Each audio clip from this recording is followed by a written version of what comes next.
Okay, welcome, citizens of the garden. We have a new update, the university update. We're going to cover those notes here real quick. You ready? Citizens of the Garden? Citizens of the garden. That's what we're going with for now. What? Wh- What? What garden? What citizens? Haven't you even watched the frickin' trailer? We're citizens of the garden. Who watches trailers? I don't watch trailers. Good God. Okay. All right, so we got one of the cool things they got going here is we got the skill trees have been updated, so we're gonna get to see a lot more of kind of the work in progress ideas of what they have going on for the skill trees. They do kind of give the little warning label here that this is still kind of a work in progress, and you're just kind of for some of these you won't even be able to get them, but you're just getting to kind of see where things are going to be headed and the different options that will be available. I think this is pretty cool here. You can start to see a lot of the different craftings. You'll have different armor, weaponsmith, machinist, tool makers. So you're really getting to see that kind of split out into different sections for the crafting. We'll again get to see some ranged and melee combat. I don't think they're going to actually have melee combat in the game yet. It doesn't sound like, but you can see it is planned there for us to have some melee combat. And then just all the other different professions. You can see the vehicles making their first appearance in the game. So again, I don't think we're actually going to see vehicles in the game, but you can see they have the skill trees planned in there. Yep. So it's basically having them show us where they're going to go, what skills are going to be where.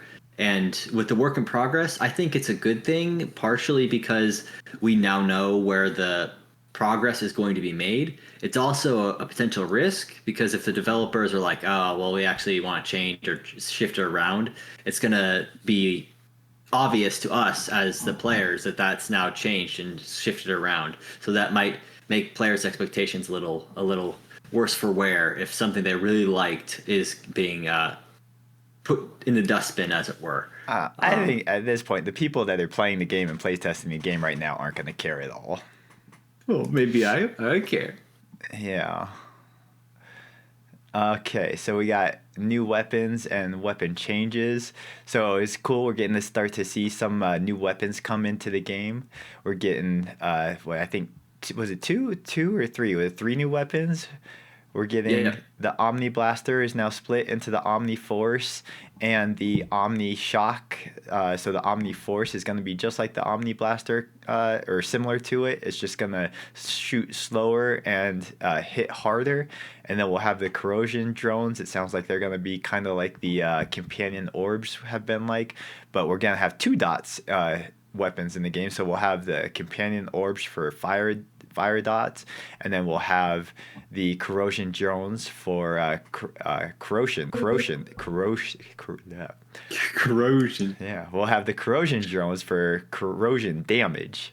Yeah, so that means we have a total, if I'm looking at this right, a total of six weapons: the Six gravity weapons. gun, the Omni Force, the Omni Shock, the Freeze Ray, the Corrosion Drone, and the Companion Drones. I think that's right. Corrosion Yeah, Drones, plural, of yeah, course.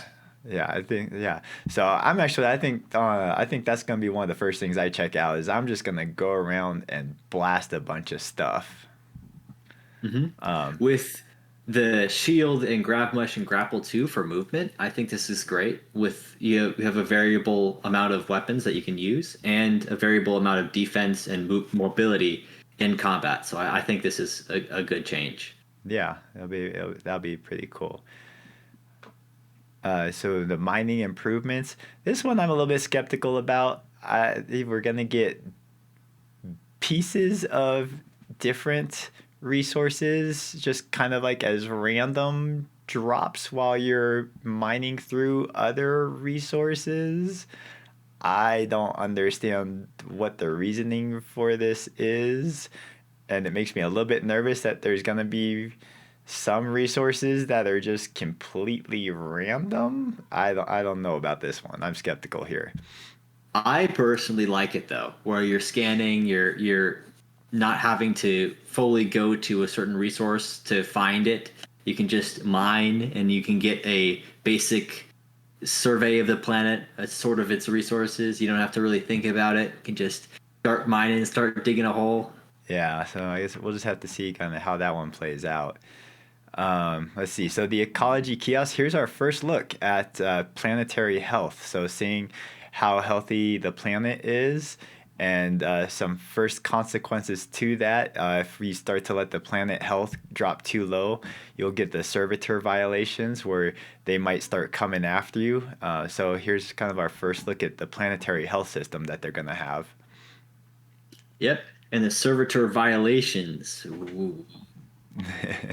I think those are interesting. Like, this is an interesting concept that if you mine too much resources of one type or you hunt a species to extinction, there are risks to doing that or consequences to doing that. I think it could be potentially unfun if it's too obtrusive to gameplay. But then again, it could be potentially really cool where you're combating people or you're working with this servitor violations, you're fighting them, and it has some level of gameplay that's added to the experience. That would be interesting. However, if it's too obtrusive to what people want to do, then it would be a downside. So it'll have to have a lot of balancing Yeah. involved in it. Yeah, what's going to be difficult about this is because we only have, a set number of planets right now. We have the three main ones, Akakala, Harrisdag, and Bractus 3. There's not really any other place you can go aside from the occasional wild wormholes that pop up to go get resources, which means those three planets are likely to uh, lose their resources and have low Yeah. health. So And there's also no incentivizing carrot to help us out with yeah, people wanting to remake the planets great. So we might be feeling the stick a lot more than usual or than is intended. yeah. I guess we'll see how that one plays out too. Let's see the first time user experience. I honestly don't know why they're spending any time on this whatsoever. Um, Yeah, I mean, I think it's fine enough as it currently is. yeah, And for the players that are currently playing, we don't necessarily mind because we've done it a ton of times, and we can just even skip it now because we can choose the I know what I'm doing. yeah, But if you're looking at it from a gameplay perspective, it makes sense that you would want this to be very fine tuned and proficient because the new players, you want them to stay. And if they have a bad first impression, they're going to be like, oh, I don't know if I like this game. So I can I see why they're guess. doing it, but it's Yeah. also on our end. We're like, oh, we don't care. We want other stuff instead. I suppose. I mean, it's just I don't think it's ever a good thing to spend a lot of time on something you're just gonna end up scrapping for something else entirely. And I don't I don't know. I guess it's a matter of just how much time it takes to do the changes. So I don't know. It's just a bunch of minor stuff here. Nothing really kind of stood out to me here is kind of game changing. Yeah, a few things I liked were the portal being in space. There's sound effects now. The lights, I think the lights are good. The fog on the That's true. That's planets, true. I'm interested in seeing what that looks like. I mean, I obviously can't tell from just the text, but we can see Yeah. that. The food consumables, I was wondering if that meant you don't automatically consume it if you put it on your hotbar. Yeah. But it could be it's working now rather than it not working before. Yeah. So yeah, the lights and then the fog that could definitely be uh, interesting and add some nice for the visuals and graphics. Um, Yeah, because they've really been up and up their graphics as time has gone on, and so yeah. I'm pleasantly surprised. I was pleasantly surprised with the progress they've made, Yeah. and so if they keep this up, I'm gonna be continuing to be impressed. Yeah. I think the graphics honestly is in a pretty good spot. I mean, they have showed some developer side builds where the graphics are just absolutely insane. Um, The problem is the server. yeah, I don't know, but um, honestly, I think at this point it's more of getting in more of the professions, the skills, more of the game loops from other things. So you can start to see kind of stuff come together.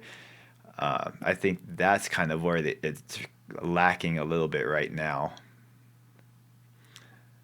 Yep. I'll say here, I lied. I did see one thing here that I liked. The skills menu can be closed by hitting K, so I can open and close with K. I mentioned that one before. I like that one. And there is something that I think definitely should be here or should be fixed is the F4 menu. I really want that back. I want it so we can just have no UI, and so I can do my nice little screen recordings and screenshots of the scenery that I haven't been able to do for a while. I'm a little grumpy about that, but I'm glitch. I should find a way around that. Yeah. Okay. So that's pretty much covers the updates. So definitely be looking forward to checking this out on Saturday. Checking out the skill trees, checking out the new weapons. I'm definitely gonna spend some time on Saturday running around just killing stuff to play with the new weapons. Mining improvements, we'll just have to kind of see how that works. Like I said, I'm skeptical about that one. The planetary health, hopefully we're not just being mass invaded by servitors, because the 3 starter planets that we have right now are just getting abused because they're the only ones we have. Yes, and then we'll check out the graphics with the lighting optimizations and the volumetric fog. Yeah. Cool. So that kind of wraps up the notes. If you guys have backed on Kickstarter but you haven't tried the game yet, we're going to be streaming. We'll be streaming from 8 Eastern this Saturday. So if you guys want to come and join us on the stream, feel free to come join, ask any questions. We can go out and we can just go and hunt creatures together, shoot stuff together, have a good time. So that'll be 8 Eastern. You guys can come join us on Saturday and check things out. Yep. See if we can get in trouble with the servitors. Yeah, and if, like I said, if you guys haven't played before, we'll be here. You can ask us questions. We can try and help you out and get started. Nothing to add to that. Like, comment, subscribe. No, we're not there yet. We're not there yet. If you guys haven't backed already, just a quick announcement for you guys. The 30th, September 30th, will be the last day you guys can back on Kickstarter or the store on the website. You can go to starsreach.com and you can go to their store section here. And you can also back on here if you don't want to do it on Kickstarter. There's a few more payment options they have on the website here that you guys can do that.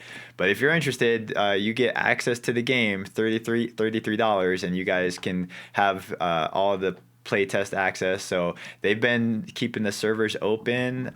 Their schedule for the last couple of weeks that they've been doing has been they bring the servers up on Thursday and they've been keeping them going till sometime on Tuesday. So they're kind of at like a 24/5 a week right now for the playtest. So they've been having the servers on a lot. So if you guys are interested, $33 and you guys can check out the game too. That was way too long.